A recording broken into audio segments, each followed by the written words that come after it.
ओम नारायण नारायण नारायण नारायण। सब मित्रों को राम राम, सबका स्वागत है। दोस्तों कैसे हैं आप सब। दोस्तों अभी करीब 10 दिन पहले आदा शर्मा ने उनकी आने वाली film Bastar the Naxal story के 3 पोस्टर्स को सोशल मीडिया पर शेयर किया। मैंने इस फिल्म के बारे में करीब 6 या 7 महीने पहले ही एक वीडियो बनाया था जब इस फिल्म को अनाउंस किया गया था। द केरला स्टोरी की सफलता के तुरंत बाद में उसके डायरेक्टर सुदीप्तो सेन जी ने इस फिल्म को अनाउंस किया था। आदा शर्मा ही इसमें मुख्य भूमिका में होंगी और तभी से मैं इस फिल्म की प्रतीक्षा कर रहा हूँ। नक्सल समस्या पर मुख्यतः ये फिल्म आधारित होने वाली है, परंतु इससे पहले नक्सल समस्या पर आधारित जितना भी कंटेंट आप देखेंगे बॉलीवुड में बना हुआ, वो हमेशा से ही अर्बन नक्सल्स के पॉइंट ऑफ व्यू से बनाया गया कंटेंट रहा है, जिसमें नक्सलियों का महिमा मंडन आपको देखने को मिलेगा। ये शायद पहली ऐसी फिल्म होगी। बुद्धायन ट्रैफिक जैम भी आई थी विवेक अग्निहोत्री जी की, उस समय उसको उतना ज़्यादा बड़ी रिलीज़ ज़्यादा लोगों तक वो नहीं पहुंच पाई थी। तो ये एक पहली मेन स्ट्रीम फिल्म हम कह सकते हैं, बड़ी जो बड़े स्केल पर रिलीज़ होगी और द केरला स्टोरी के मेकर्स के द्वारा इसे बनाया जा रहा है।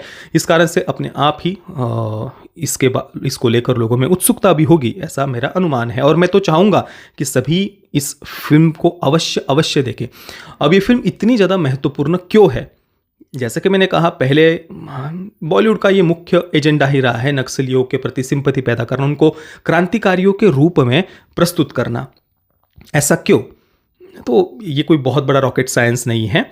हमेशा से ही बॉलीवुड भी नहीं, पूरी फिल्म इंडस्ट्री ही हम कह सकते हैं, या इवन फिल्म इंडस्ट्री भी नहीं, पूरा का पूरा कला और साहित्य का क्षेत्र, आर्ट एंड लिटरेचर का क्षेत्र, यहाँ पर हमेशा से वामपंथियों का, लेफ्टिस्टों का ही वर्चस्व रहा है, हमेशा से, और आज भी उनका ही वर्चस्व है।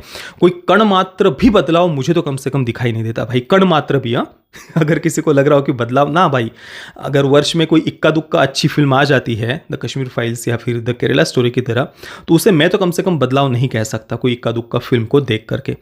अभी भी हम देख रहे हैं कि वामपंथियों का, लेफ्टिस्टों का किस प्रकार से कला और साहित्य के क्षेत्र पर वर्चस्व है और कितनी technically extremely well made main stream फिल्में लगातार वो अपने एजेंडा पर आधारित बनाते जा रहे हैं। उसके सामने राष्ट्रवादी फिल्म मेकर्स अभी भी ना उतना टेक्निकली वेल मेड कंटेंट बना पा रहे हैं और ना ही उस प्रकार की मेन स्ट्रीम फिल्में आ पा रही है। इसी से हमें पता चलता है कि वामपंथियों का कितना स्ट्रॉन्ग होल्ड या उनका कैसा वर्चस्व है कला और साहित्य के क्षेत्र पर। अब आप में से कई सारे मित्रों के मन में प्रश्न आ रहा होगा कि भाई बॉलीवुड को या फिल्म इंडस्ट्री के लोगों को नक्सलियों का महिमा मंडन करके क्या मिल जाता है, उसमें उनका क्या स्वार्थ है? तो सबसे पहली बात तो देखिए, एक तो हमारी जो शिक्षा व्यवस्था है 1970 के बाद में, विशेषतः इमरजेंसी के बाद में, किस प्रकार से वामपंथियों के हाथ में हमारा जो एजुकेशन सिस्टम है वो कैसे सौंप दिया गया। साहिब्स जो डॉक्यूमेंट्री फिल्म आई हुई है प्राच्यम पर, उसमें आपने ये बात देखी होगी, हमने भी कई बार इसके बारे में चर्चा की हुई है। साहिब्स और साहिब्स 2, इसे आप अवश्य देखना, अवश्य। उसके माध्यम से आपको पता चलेगा, सारे फैक्ट्स उसमें बताए गए हैं किस प्रकार से हमारे देश के एजुकेशन सिस्टम को और कला और साहित्य के क्षेत्र को वामपंथियों के हाथ में सौंप दिया गया। तो बड़ी बड़ी यूनिवर्सिटीज़, वहाँ पर वामपंथी विचारधारा के लोगों को कैसे बिठाया गया, उनके माध्यम से छात्रों को कैसे ब्रेन वॉश किया गया, वोक एक्टिविस्ट उनके माध्यम से एक प्रकार से तैयार किए गए। फिल्म इंस्टीट्यूट्स में भी क्या हो रहा है वो कोई हमसे छुपा हुआ नहीं है।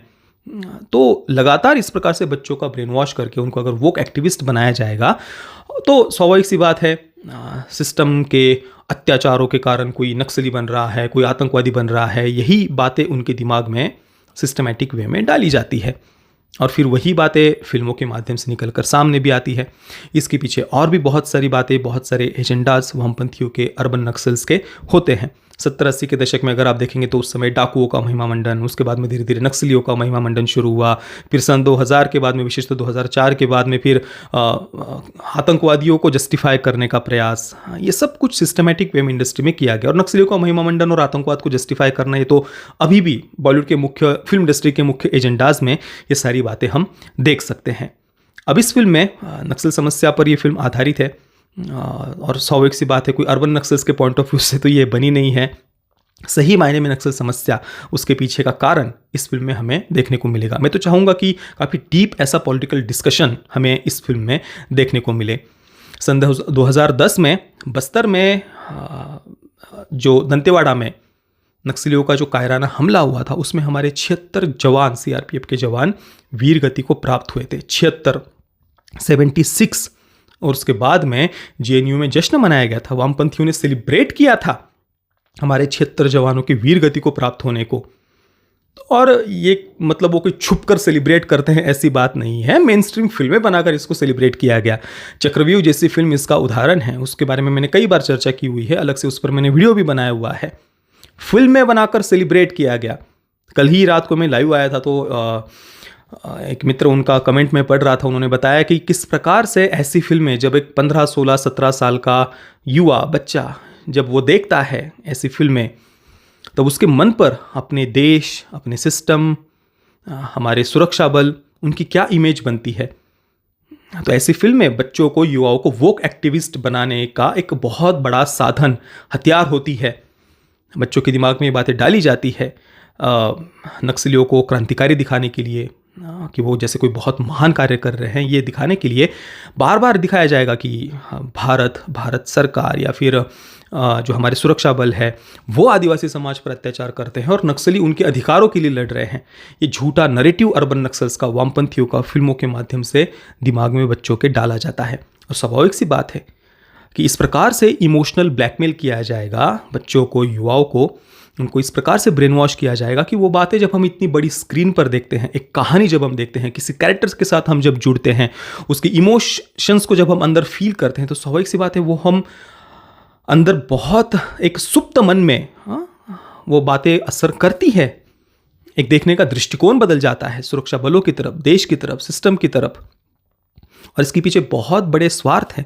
केवल अर्बन नक्सल्स तक ये बात सीमित नहीं है, उसमें बहुत सारे फॉरेन एजेंडाज भी है, बहुत सारी देश विरोधी ताकतें भी है, देश के अंदर की, देश के बाहर की, जो सिस्टमैटिक वे में देश को अंदर से अस्थिर करना चाहती है। और कभी भी उन आदिवासी क्षेत्रों को, हमारे आदिवासी समाज के जो भाई बहनें हैं, उनको कभी भी मुख्य धारा में ना आने देना। नक्सलियों का वर्चस्व वहाँ पर जो बना हुआ है वो हमेशा के लिए बना रहे, वे कभी भी मुख्य धारा में ना आ पाए।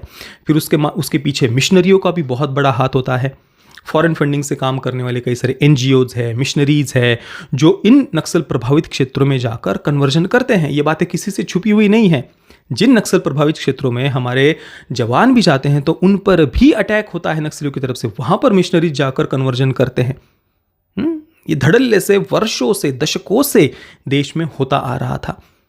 और इसके लिए फिर सिस्टमैटिक वे में फिल्मों के माध्यम से, साहित्य के माध्यम से समाज में जातिवाद का विष घोला जाएगा। लोगों को उनको एक प्रकार से अपने ही देश, अपनी ही सभ्यता, अपनी ही संस्कृति के विरुद्ध भड़काया जाएगा, उकसाया जाएगा। एक असंतोष की भावना उनके अंदर निर्माण की जाएगी।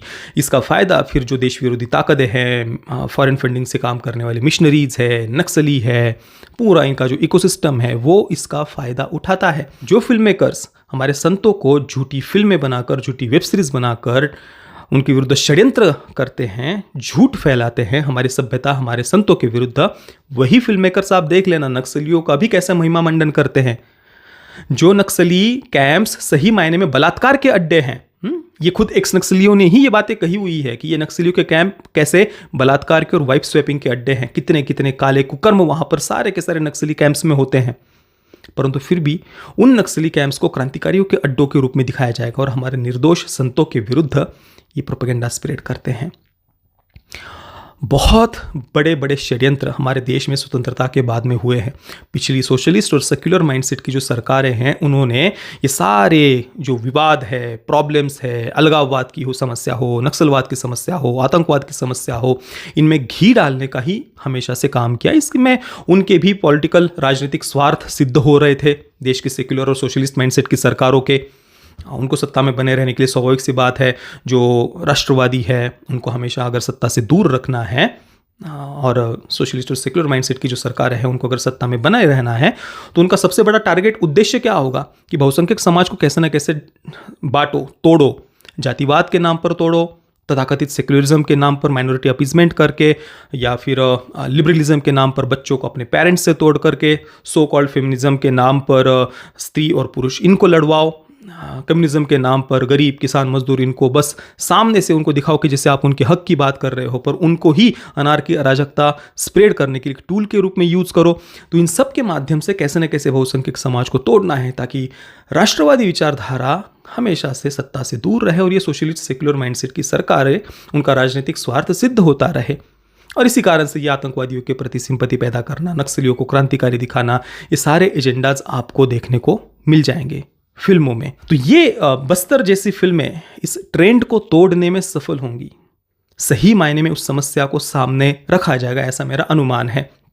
मैं तो चाह रहा हूँ कि इसको खूब बड़े स्केल पर, मतलब अभी अच्छी बनी होगी पर अच्छे खासे प्रमोशन के साथ में इस फिल्म को रिलीज़ किया जाए, अधिक से अधिक लोगों तक ये बातें पहुंचनी चाहिए। ये कोई छोटी बात नहीं है नक्सल समस्या, ये बहुत बहुत बड़ी समस्या है। हाँ, बहुत सारे फॉरेन एजेंडाज इसके पीछे छुपे हुए हैं। पालघर में जब साधुओं की लिंचिंग हुई थी, वो जो क्षेत्र है, हमने रिपोर्ट्स के माध्यम से देखा कि वो क्षेत्र भी कैसे नक्सल प्रभावित रहा है। और जो फॉरेन फंडिंग से काम करने वाले, कन्वर्जन करने वाले जो मिशनरीज है, उनके प्रभाव का वो क्षेत्र है। और वहीं पर किस प्रकार से साधुओं की लिंचिंग हुई, तो इस सिस्टमेटिक वे में हमारी संस्कृति, हमारी सभ्यता, हमारे संत, उनके विरुद्ध किस प्रकार से ब्रेन वॉश किया जाता है, भड़काया जाता है, और उसके आड़ में कन्वर्जन, नक्सलियों का भी बहुत सारे एजेंडाज होते हैं। तो ये सब कुछ चलता है इसकी आड़ में। अब इतना सब कुछ वो फिल्म में दिखाएंगे नहीं दिखाएंगे वो तो एक अलग बात है, परंतु कम से कम एक शुरुआत तो है। इसके कारण दूसरे भी फिल्म मेकर्स को प्रेरणा मिलेगी कि हम भी कुछ सही बना सकते हैं, सही लिख सकते हैं। हालांकि बॉलीवुड के जो मेन स्ट्रीम स्टूडियोज़ है वो ऐसे प्रोजेक्ट्स को कभी फंड नहीं करेंगे, परंतु अगर ऐसी फिल्में सफल होंगी तो धीरे धीरे ही सही, तुरंत तो कोई बदलाव मुझे कम से कम दिख नहीं रहा, परंतु 5 वर्षों के बाद, 7 वर्षों के बाद, 10 वर्षों के बाद कभी ना कभी तो कला और साहित्य के क्षेत्र में हम कोई बदलाव देखेंगे, जो आवश्यक है, बहुत बहुत आवश्यक है। कि ये एक ऐसा क्षेत्र है जो सबसे ज़्यादा युवाओं को प्रभावित करता है। तो मैं पर्सनली इस फिल्म के लिए बहुत बहुत उत्सुक हूँ। आपके इस विषय को लेकर, इस फिल्म को लेकर क्या विचार है, मुझे अपने नीचे कमेंट में अवश्य बताना। ये वीडियो देखने के लिए आप सभी मित्रों का बहुत बहुत धन्यवाद। जय श्री राम, वंदे मातरम।